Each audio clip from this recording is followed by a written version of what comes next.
We could also take advantage of the, what was it, 1.661 times 10 to the minus 24.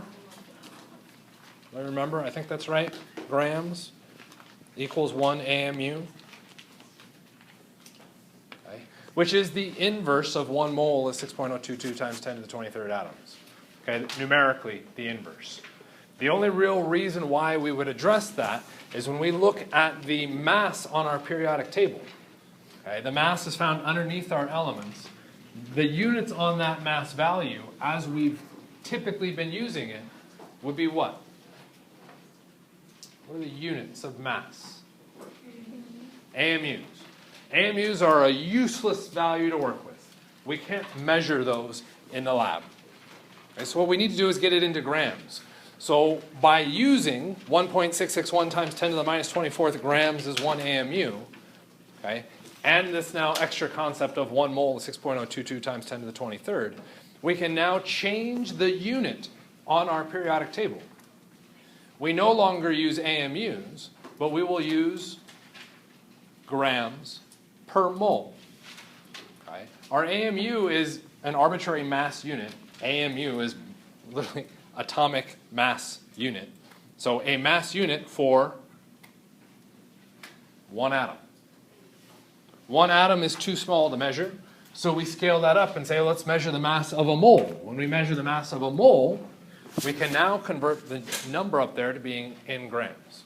So the number on our periodic table is the grams per mole for that individual element. Okay? Which is a super useful and going to be super common conversion that you'll do throughout the semester. So let's take a look at some conversion questions that could pop up. So first example, how many moles of aluminum are in 3.42 times 10 to the 24th first? So 1 atoms of aluminum. So we need to set this up the same way we would set up any conversion question. What do we want? Okay, I'm going to argue we do not want moles. Nope, grams is worse. Grams is wrong. We want moles of aluminum.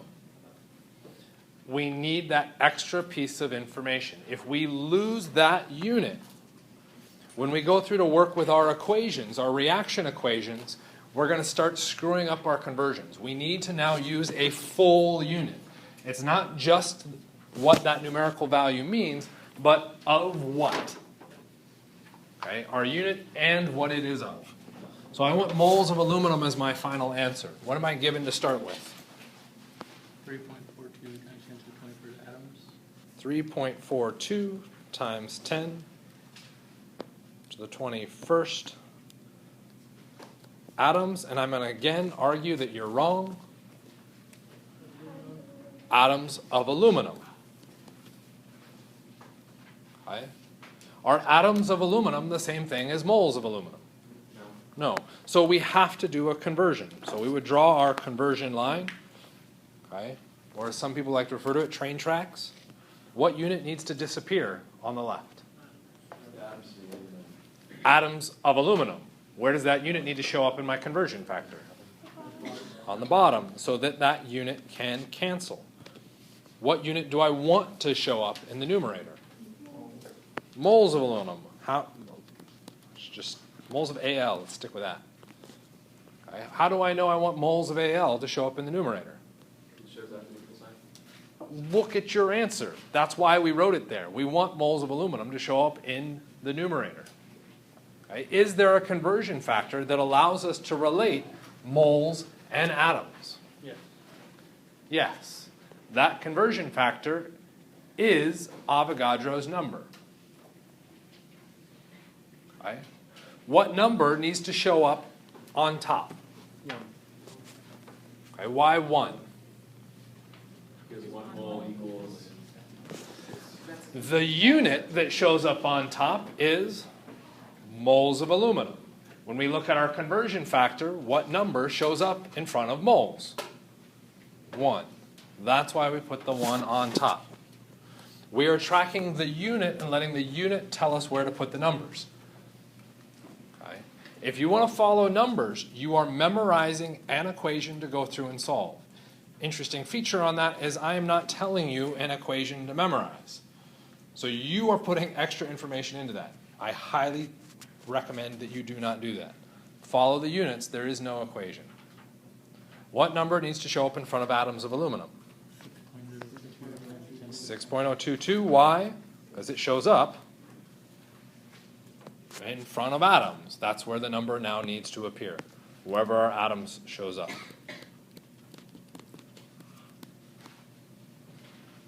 Okay.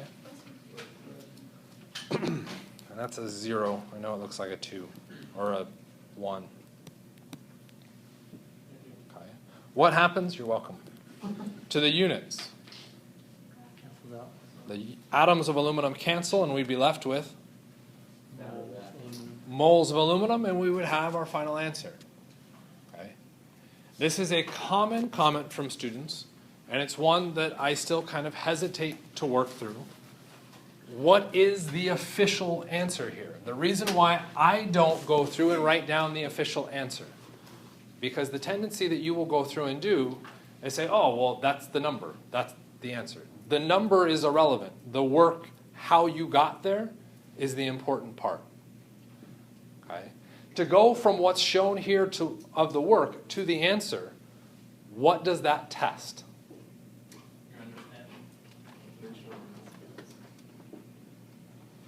Dimensional analysis, your understanding of the material is already shown. There is no answer. To get the final answer, what does it test? Can you use a calculator? Okay. That is all it tests. The ability for you to use a calculator is an important skill. You need to be able to do that. Okay. And this class, yes, does indirectly test on it. Okay? That's why multiple choice show up. Calculations like this tend to show up and show your work. Why? I want to see, do you understand how to do this? Can you show me that work? And if you can show me that work, you get most of the points. You can't enter it into the calculator? Fine. You don't get all the points, but you get most of the points. And to show your work, that's 5 points. Right there, we've got 4 points worth. Okay. That's better than passing, right? 4 out of 5? 80%? That's pretty solid. Okay. So now the question becomes, do you want to see that answer? Do you need to see what the calculator would spit out? Yes is a perfectly valid answer. That's okay. So let's go through and do that. Some of you have brought your calculators. Figure it out. Enter it in. Tell me what number you get. And I'm going to attempt to guess a number. And for those of you that think I'm pulling some weird magic nonsense with the borders, notice the answer is not up there. 5.6791. Fine. I won't just try and figure it out. 5. So I'm going to pretend I didn't hear that. It's 5, roughly 5 point something. I don't really care what that is. And it's going to be times 10 to the negative second moles of aluminum. That's my ballpark. Okay. I may not be right, but that's what I'm estimating. What did you guys get? What was your number? It was 5.6 5.6. times 10. What, you want the whole? And that's going to be wrong. 5.68. Get our 3 sig figs. I think that number is going to be right, but your power of 10 was wrong. What did you get for a power of 10? 10 to the negative 3. Okay. 10 to the negative 3. Okay. Interesting. Those of you that got a massive power of 10, okay, didn't get the answer right. We're looking at 10 to the negative 3. Okay. What was your power of 10? Sorry. 43. You get a power of 10 up in the 43. Okay. Anybody else get a power of 10 in the 43 range? Okay. This comes from entering it into the calculator. Okay. I don't think I can record this, but I might be able to show this. Let's see. Can I show it?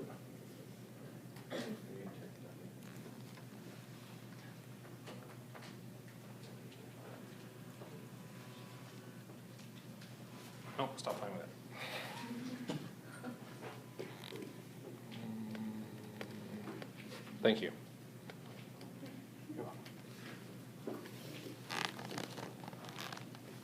Come back here. Come on.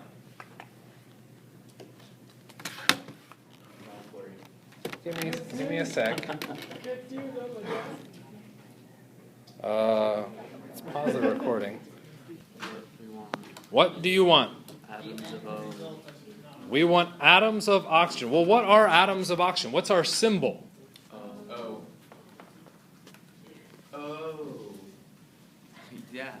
It's just O. If I ask for an atom of oxygen, the symbol is O. That's it. That's all it is. What did I start with? O2. I started with 0.240. There was another 0? Yeah. Moles of O2. Is O2 the same thing as O? No. Are moles the same thing as atoms? No. So you actually have two conversions to do here.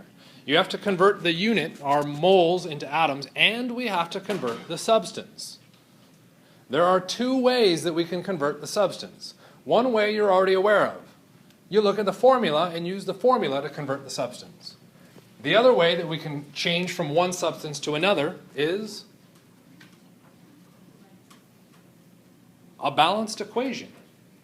What happens when we take two reactants? We mix them together and we make products. Did we convert substances? Yeah, we went from a reactant to a product. Okay? So it's taking advantage of how we can convert those substances. In this case, our substance information is given to us in the formula, not the reaction equation. So which do you want to tackle first?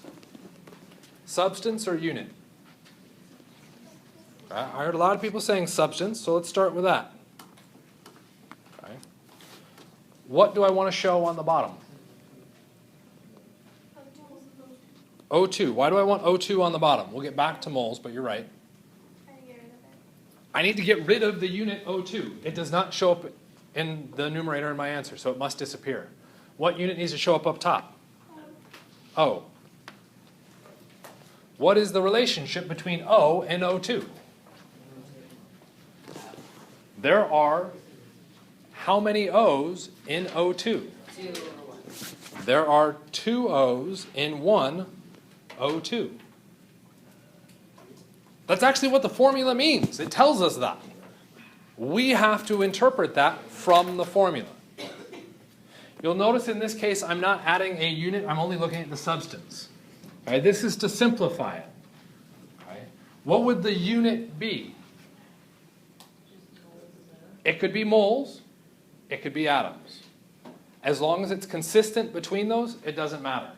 So since it doesn't matter, I'm just going to stick with the substance. Okay? What happens to my units now? I would end up with, I would now have moles of oxygen.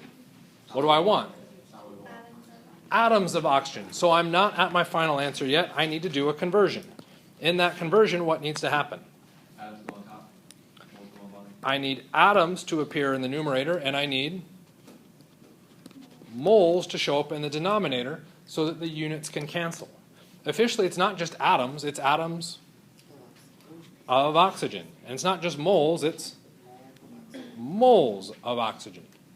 What numbers now need to show up in front of atoms and moles?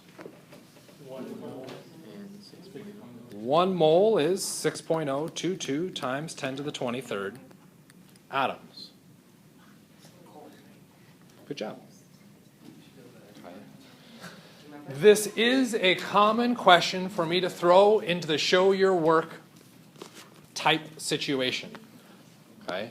And one of the big points for the show your work is going to be that conversion right there.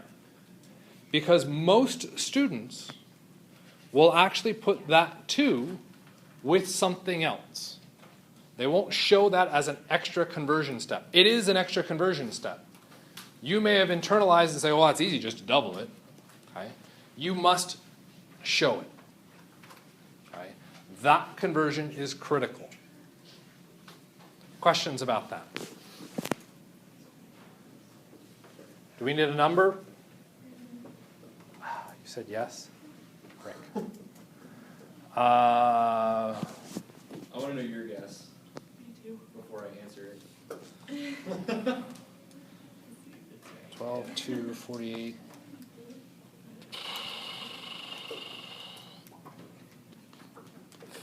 5.2-ish times 10 to the 23rd. Nope. You're way off. What do we get? 2.89. How did that work? I don't know. We put it in a calculator and that's what spit it out. I see 2 times 6 being 12 times 0.24. 12 times 24, which I don't do that very well. Oh, I should have been able to do that. 12 times 12 is 144. If I do that second time is 2. Yeah, that was pretty dumb. Oh well. Agreed.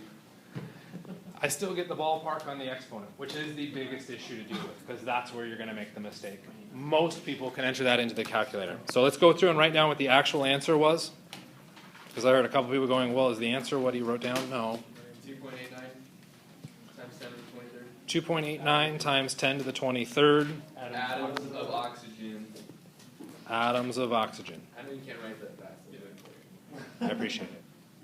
And we now have our final answer. Everybody should have gotten that. Was that the proper number of sig figs? Yeah. Sure. Yes. Are we going to be testing on sig figs now? Potentially, but probably not. Because for me to go through and test on sig figs, I have to throw in a bunch of answers that all look exactly like that one, which then means I'm testing on sig figs, not on how do you put the rest of the calculation together. Okay? So more than likely, you will not see questions on sig figs here. That's a bit of an overstatement, I think, on both ends. Questions? I don't know why that bothered me. Okay. I thought I had a different one. What is going on with that 2? That's weird. So the molar mass of a substance is the sum of the molar masses of each element in the formula. Okay? So if we wanted to look at AMUs, the number on our periodic table is in AMUs. If I want to know the grams, I need to make sure that the number is now in grams per mole. Okay? So what is the mass in grams? Actually, let me test something real quickly here. Okay. What is the mass in grams of 0.532 moles of copper 2 nitrite? Okay. Sorry, I had to make sure it said I. Well, and that's exactly what I was about to ask, is what does this question test on? Number 1, conversion factors. We have to be able to do some conversions. Number 2, what does it test on? Nomenclature. You need to be able to write down what copper 2 nitrite is. If you get that formula wrong, what happens to your conversion, even if your conversion's right? Everything's wrong. Everything's wrong. Next thing it tests on, molar mass. Can you determine what the molar mass of the copper 2 nitrite is? Okay. So 3 major topics all contribute to this. You have to be able to do each and every one of these steps.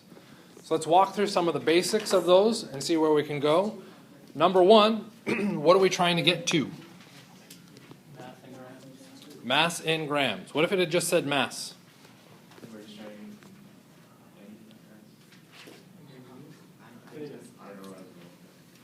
That's actually really hard. If we aren't told the unit we're supposed to solve for, that's a typo on your instructor's part. Which means if they aren't going to give it to you, solve for whatever's easiest. If you think AMUs is easier, solve for AMUs. If you think it's grams, solve for grams. Can we solve for moles? In this case, you're being asked for the grams of our copper 2 nitrite. How many of you want to write out copper 2 nitrite? We got 1 volunteer, so I won't give that information away. Copper 2 nitrite. What are we starting with? Moles.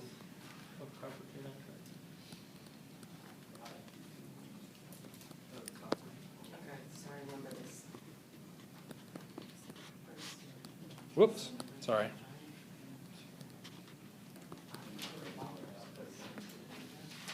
I agree, I didn't want to write it out all out either, but we need that little piece.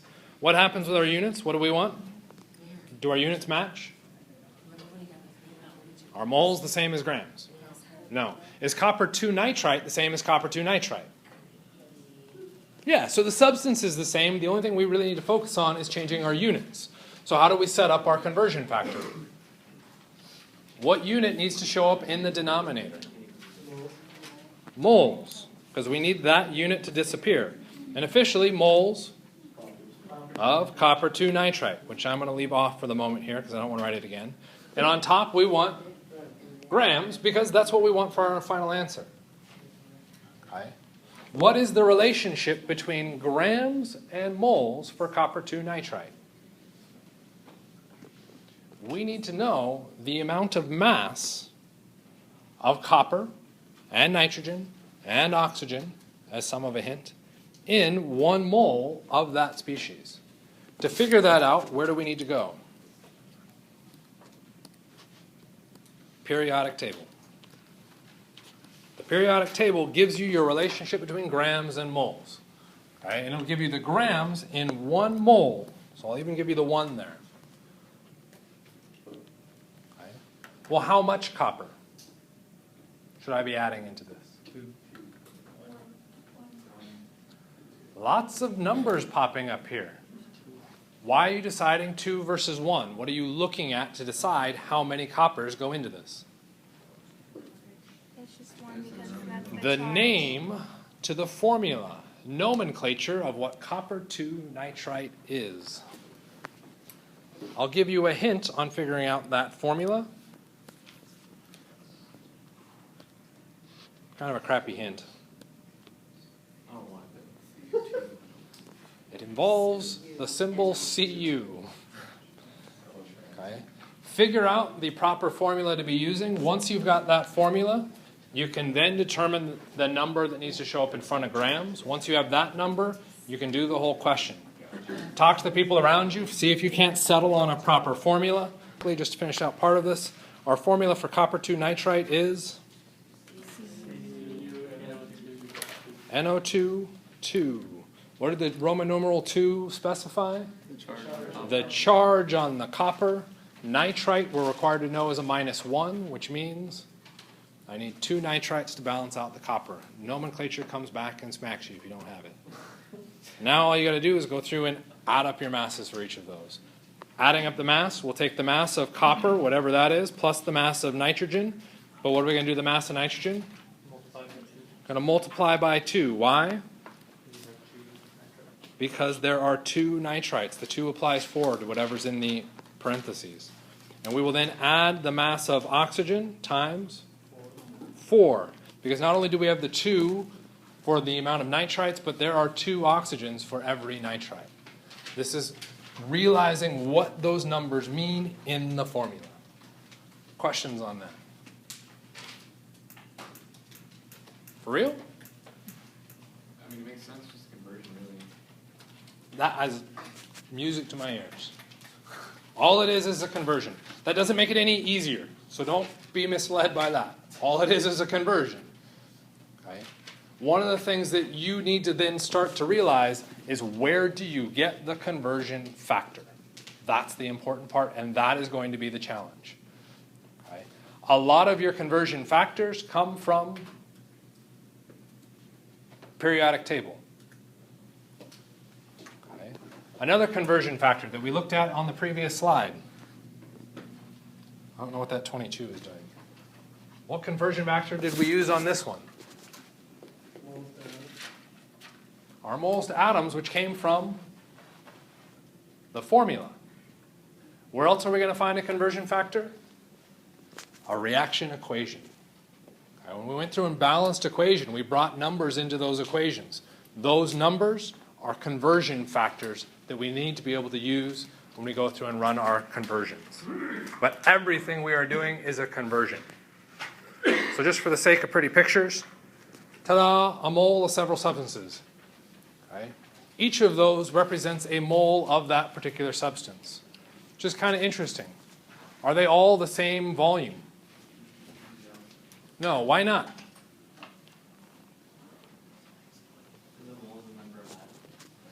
The mole is the number of atoms. They're all the same number of atoms. Why are they not occupying the same volumes?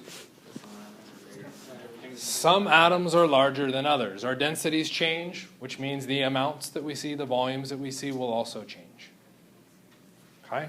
But that's kind of an idea of scale on how much a mole is for those individual compounds. Okay. That is it as far as chapter 8 goes. We will come back to those conversions once we finish classifying chemical reactions. The only reason we introduce that is I want you to be practicing conversions now. If you wait till the end of next week, the end of next week, which is right before our exam is the following week, okay, you won't have enough practice with conversions and you'll get them wrong. So start working on them now. Okay? So back to chapter 7, chemical reactions. You need to be able to look at a reaction and say that reaction is this type. Okay? For a couple big reasons. Okay? The biggest reason, we are going to expect you to predict the product for a certain reaction. So if I give you two species, you need to be able to tell me what that product is. Well, to be able to acknowledge what that product is, you have to know what type of reaction is occurring. So what we've got up here are general formats. Okay? We're looking at individual pieces, how those pieces can potentially break away from each other to make new or different compounds.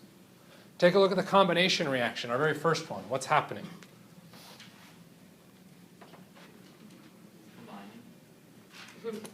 For those of us being really creative with our words, we take A and we combine it with B to make a new compound. So we start with two things, we end up with one thing. That's known as a combination. That's exactly how I would describe it. We combine things. That's why we called it a combination. Super creative. What's happening with the decomposition? We're taking it apart, or we are decomposing it, hence decomposition. So you need to be able to look at an equation and say, that is a decomposition. That is a combination. Single replacement reactions. You'll notice we're getting an extra piece of information in here now. You notice you're seeing a lot of reds and blues. The blue is supposed to represent cations. What would a cation be? Positively charged, which are typically... That's a harder question. What'd you say? Metals. Awesome. Okay. When we're looking at our single replacement reactions, we are reacting a metal with a compound that contains a metal. And what happened? You swapped them, right? You exchanged them with one another.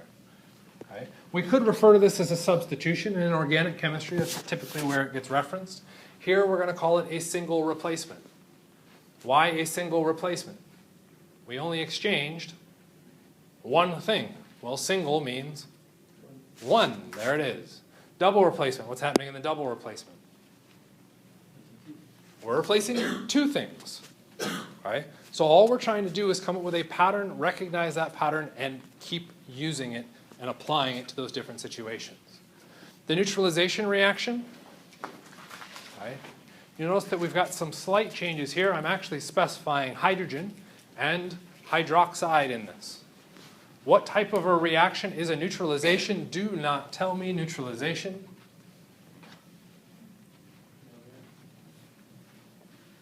It's not no reaction. A reaction has definitely occurred here.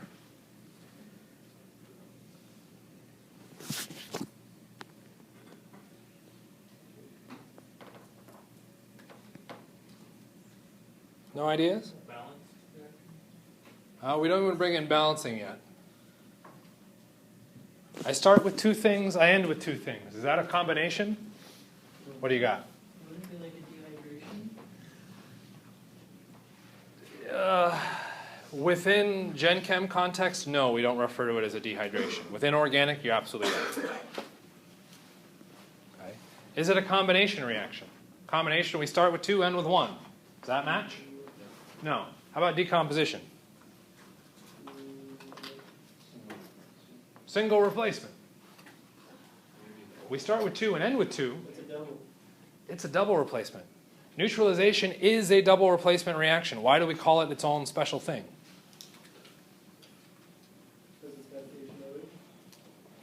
What do we know about species that have H?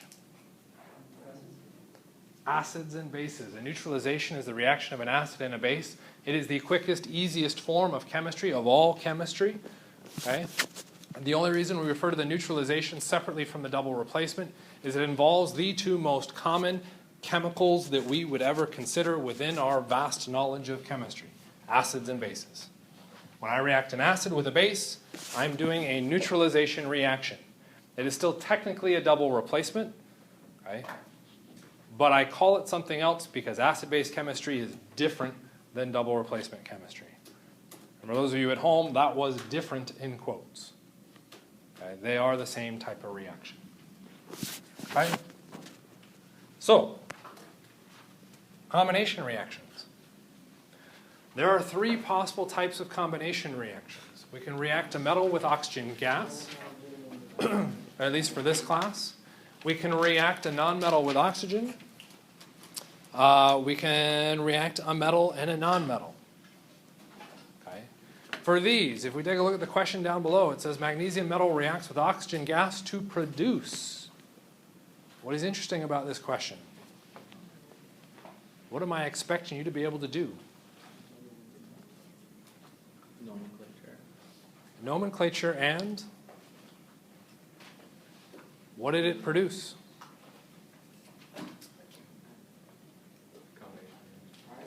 A product.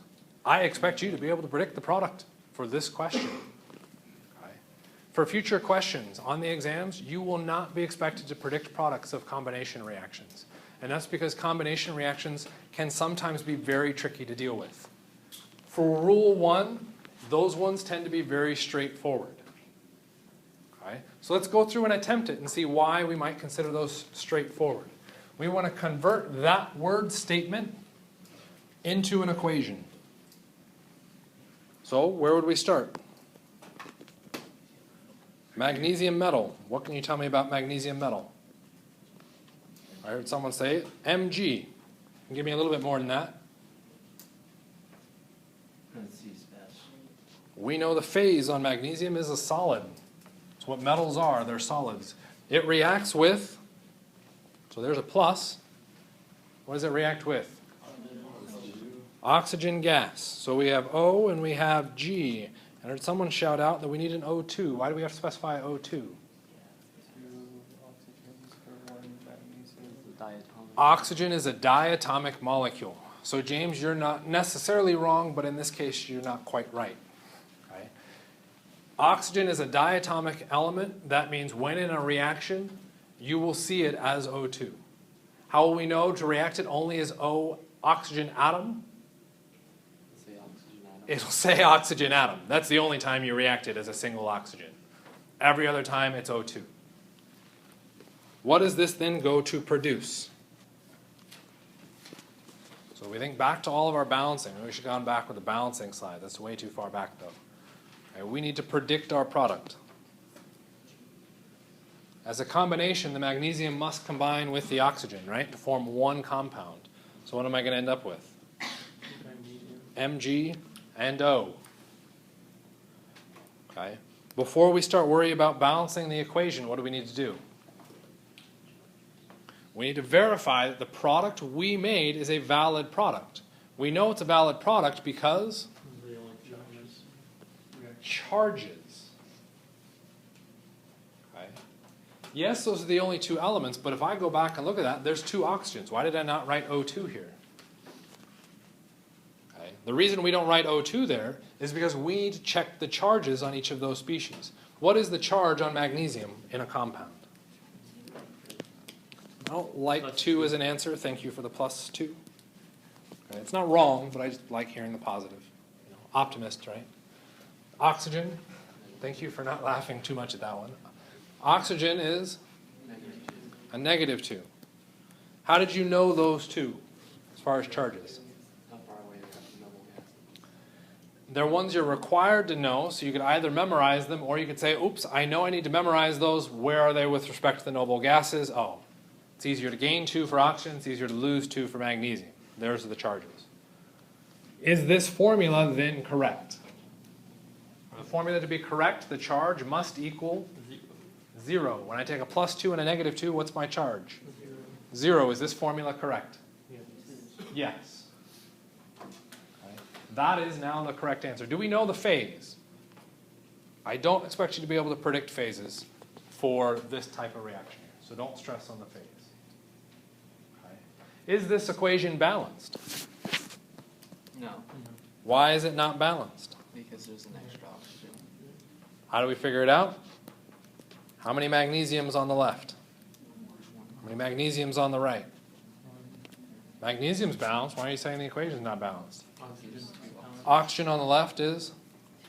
Oxygen on the right is? 1. Is oxygen balanced? What do you have to do? Add 2 to magnesium. I need to have 2 oxygens. Pull back on or exhibit some restraint and do not put a 2 as a subscript. Why not? It's unbalanced. Then your formula is incorrect. The reason you did the formula was to make sure you knew what your subscripts were. Where does the 2 need to be? A coefficient which is in front. You've now changed one of your coefficients, which means what do you need to do? You need to go back and check your work. So we go back and check our work. Magnesium, how many on the left? 1. On the right? 2. Oh, we changed it. Is that balanced? What do I need to do? I need another magnesium, so I'll put a 2 in front of the magnesium over there. What are my oxygens? 2 on the left and 2 on the right. We changed the coefficient, so what do we have to do? Check our work. How many magnesiums on the left? 2. How many magnesiums on the right? 2. The magnesium balanced. Yeah. Check the oxygen. What do we have? 2 and 2. Now what do we do? Nothing. You check it again. Since Carlos was already angry, we'll stop checking. We now have our final answer. That is now the correct full equation answering that question. Okay. We could do it for the next one. Sulfur, sorry, there weren't any questions. That's actually a statement. There aren't any questions. So we can ask questions the next time, Thursday. Sulfur solid reacts with oxygen gas to produce sulfur dioxide. You'll notice in this case, am I expecting you to predict the product? To produce sulfur dioxide. You already got the product. I already told you the product. Why am I telling you the product here but expected you to know it in the other one? It kind of comes back to nomenclature. What kind of bond do we have between sulfur and oxygen? A covalent bond. What is the charge on sulfur and oxygen in a covalent bond? It's neutral. We don't know those charges. In the ionic bond, you're required to know those charges. In a covalent bond, you're not required to know those charges. Which means, do you know how to balance out the sulfur with the oxygen? No, you can't predict. Okay? So, if we work through this one real quickly, so I want to do the next one too. Sulfur solid, S solid, reacts with oxygen gas to produce sulfur and 2 oxygens, SO2. Is my formula, or are my formulas correct? Yes. Yep, I'm just copying them straight out of the statement using my equation information, or my nomenclature rules. Is my equation now balanced? We'd have to go through and check. Sulfur, 1 and 1. Oxygen, 2 and 2. You're a little slow on that? That's okay. That's why you're going to practice. Okay. Last one. Lithium metal reacts with bromine gas. I'll draw this one out. You'll notice again we have it to produce, which means theoretically you need to be able to predict this. How would we go through and predict? Well, lithium is a metal. Are you required to know the charge on lithium? Yep. Bromine is a nonmetal. Are you required to know the charge on bromine? Yep. Because you know the charges on those ions, you should be able to predict the correct formula for your product. Again, our formula, lithium metal, so Li solid, plus bromine,